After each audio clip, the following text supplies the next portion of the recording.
Cease fire کے پیچھے وردی ہے، اس پر تو آتے ہیں شامی صاحب، لیکن علماء کرام کو بتا رہے ہیں، اور ظاہر ہے محسن نقوی صاحب تو جو ہیں وہ یہ جو ہم کہہ سکتے ہیں کہ یہ جو ایک غیبی مدد کے بارے میں کہا جاتا ہے، سر مجھے تو بھروسہ ہے اس کے اوپر کہ واقعی غیبی مدد جو ہے وہ مل سکتی ہے، لیکن کتنی دلچسپ انہوں نے جو ہے وہ واقعات کا حوالہ دیتے ہوئے یہ بتایا۔ دیکھیں، محرم الحرام میں امن و امان قائم کرنے کے حوالے سے جی آج مختلف مکاتب فکر کے علماء سے ایک وزارت داخلہ میں ایک طویل نشست ہوئی، جی ہاں، اور اس میں محسن نقوی صاحب نے علماء کرام سے خطاب کرتے ہوئے یہ کہا، اور ظاہر ہے کہ اللہ کی طرف سے غیبی مدد ہو سکتی ہے، اس پہ ہمیں شکر ادا کرنا چاہیے۔ جو دو واقعات بیان کیے انہوں نے، اور اللہ کا کرم ہے، ہم یہی کہہ سکتے ہیں، اور اس پہ کوئی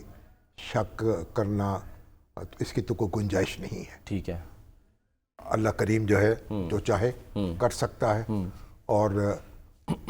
قرآن کریم میں اس نے کہا ہے کہ ایسا بھی ہوا ہے بارہا۔ جو ہمارے جنرل عاصم منیر ہیں، ان کے فیلڈ مارشل عاصم منیر، اس کا حوالہ دیتے ہیں نا کہ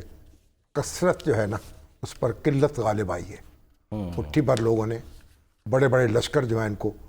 پچھاڑ ڈالا ہے۔ بالکل، اور خیر مسلمانوں کی تاریخ بھی یہی رہی ہے سر۔ اور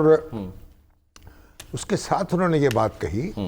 کہ ایران اور اسرائیل کے درمیان جو جنگ بندی ہوئی، اس میں وزیر اعظم نے بھی کوشش کی، اور سفارتی محاذ پر، اور پھر یہ جو جنگ بندی ہے نا، اس کے پیچھے وردی ہے۔ گویا فیلڈ مارشل عاصم منیر کی جو ملاقات ہے پریزیڈنٹ ٹرمپ سے، اس نے بھی اس میں بڑا کردار ادا کیا۔ صحیح، تو یہ بھی بہرحال باعث اطمینان بات ہے۔ اس کی سر یہی وجہ ہے کہ جو ایران کے آرمی چیف تھے انہوں نے باقاعدہ کال کی تھی فیلڈ مارشل صاحب کو، کال کر کے شکریہ